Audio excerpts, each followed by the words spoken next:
Hi, welcome to CBSE NCERT Helpline. In the previous video, I have told you what is a chemical equation, how to balance a chemical equation. Now, this video, we will continue the next topics for this chapter.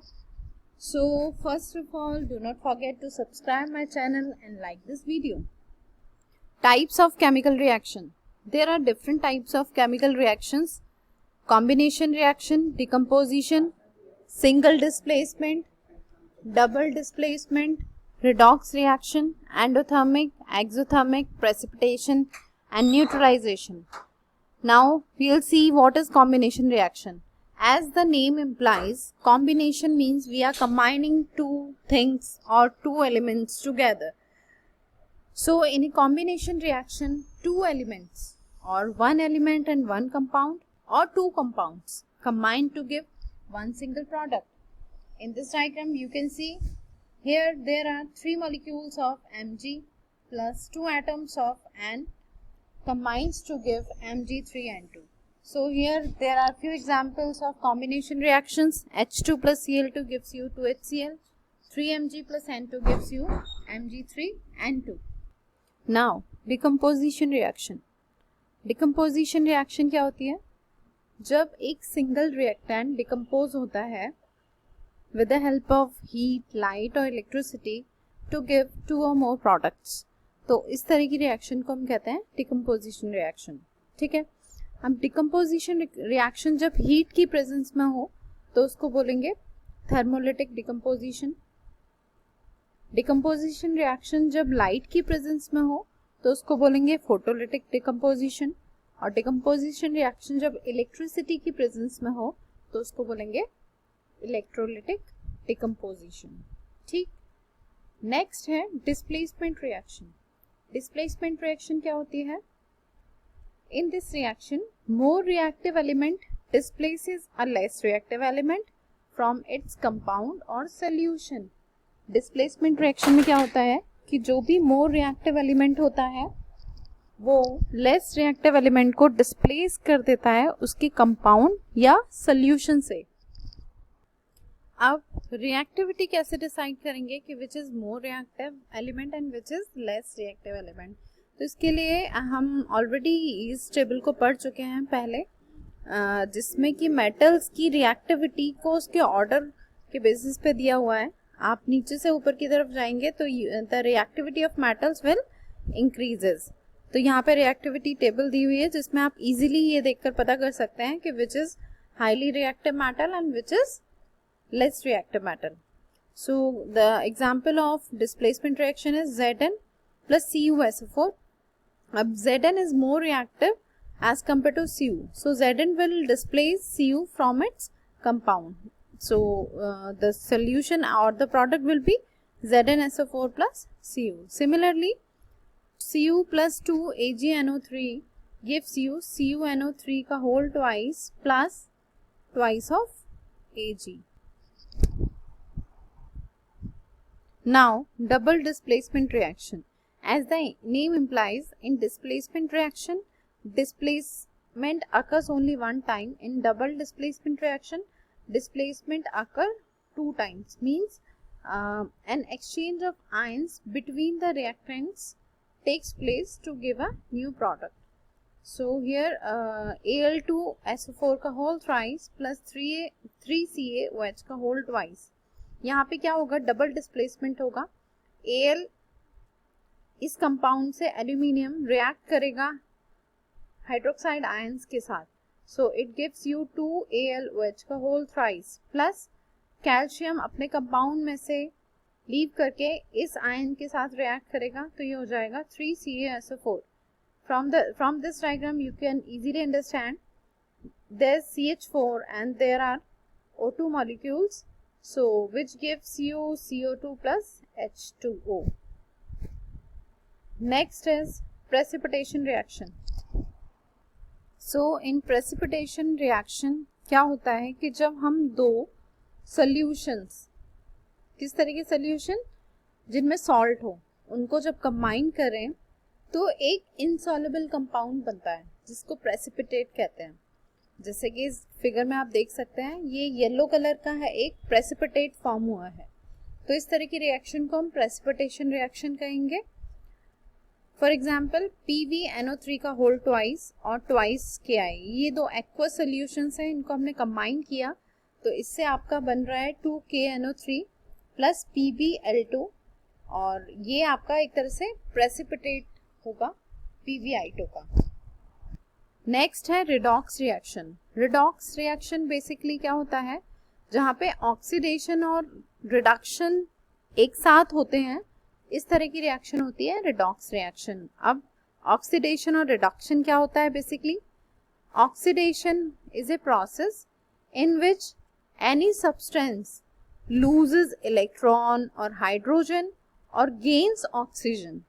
Means इस तरह का substance जो कि अपने खुद से electron या hydrogen को लूज करके ऑक्सीजन को गेन करे, तो उस रिएक्शन को हम बोलेंगे ऑक्सीडेशन रिएक्शन। रिडक्शन में क्या होता है basically? The substance which gain or electrons or hydrogen and lose oxygen. Reduction basically oxygen का उल्टा है। इसमें कोई भी सब्सटेंस इलेक्ट्रॉन को गेन करता है और ऑक्सीजन को लूज करता है, इसको बोलेंगे रिडक्शन। सो ऑक्सीडेशन और रिडक्शन मिला के ही रिडॉक्स बनता है, और ये एक दूसरे के ऑपोजिट फिनोमेनाज हैं। ऑक्सीडाइजिंग एजेंट क्या होता है? ऑक्सीडाइजिंग एजेंट का मतलब है a substance that oxidises another substance and self get reduced.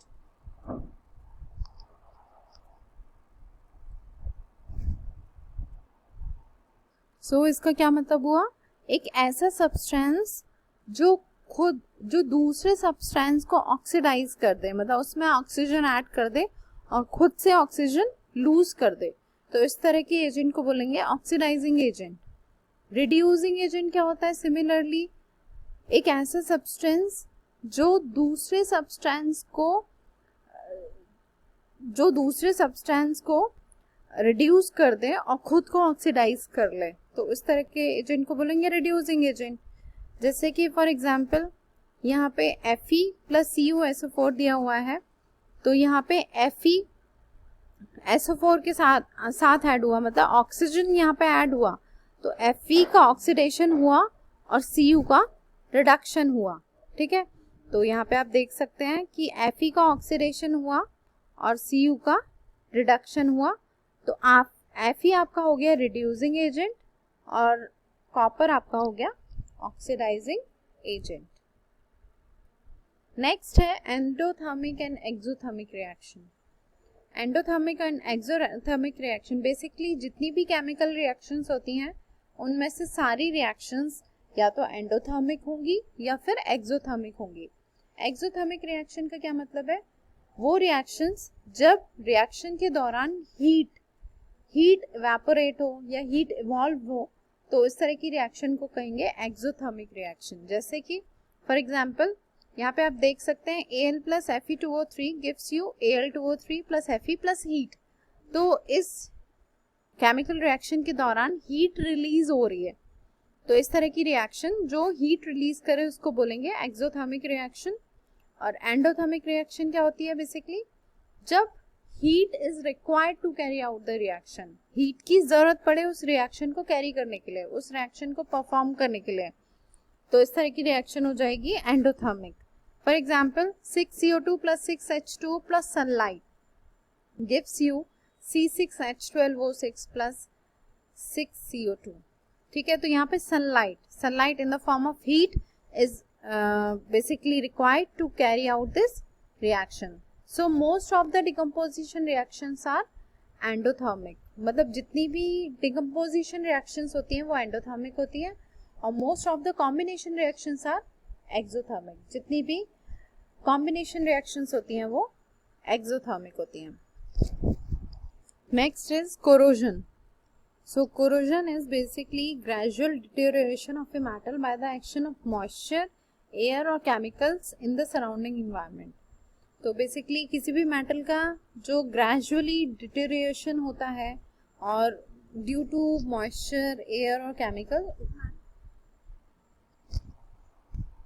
तो जब कोई भी मेटल एयर की प्रेजेंस में या मॉइस्चर की प्रेजेंस में या केमिकल की प्रेजेंस में रिएक्ट करता है तो उसको कहते हैं कोरोजन और rusting.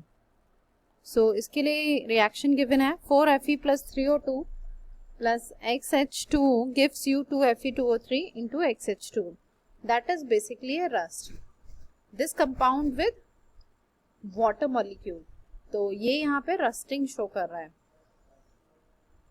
corrosion of copper plus H2 that is moisture plus CO2 तो gives you CuCO3 into CuOH का whole twice. It is also showing the copper rusting और ये आयरन रस्टिंग है, ये कॉपर रस्टिंग है। corrosion of सिल्वर की rusting Ag plus H2S give you Ag2S plus H2। तो इसमें ये कलर डिफाइन किए हुए हैं। जब रस्टिंग होती है कॉपर की तो वो ग्रीन कलर दिखने लगता है, जब सिल्वर की रस्टिंग होती है तो वो ब्लैक कलर से दिखने लगता है। नेक्स्ट है रेंसिडिटी। सो रेंसिडिटी बेसिकली क्या होती है? It refers to the oxidation of fats and oils in the food that is kept for a long time. It gives poor smell and bad taste to the food. So rancid acid food causes to stomach infection on consumption. तो rancidity क्या होती है? अगर कोई भी food है जो कि अगर हम लॉन्ग टाइम तक रखे रहें तो उसमें जितना भी फैट और ऑयल है वो उसका ऑक्सीडेशन होने लगता है, तो जिसकी वजह से उसकी स्मेल बहुत ही ज़्यादा बैड हो जाती है और वो अगर आप उसे कंज्यूम करते हैं तो that causes A stomach infection. So we cannot consume this type of food, or you can say we cannot consume a food which is preserved for a long time.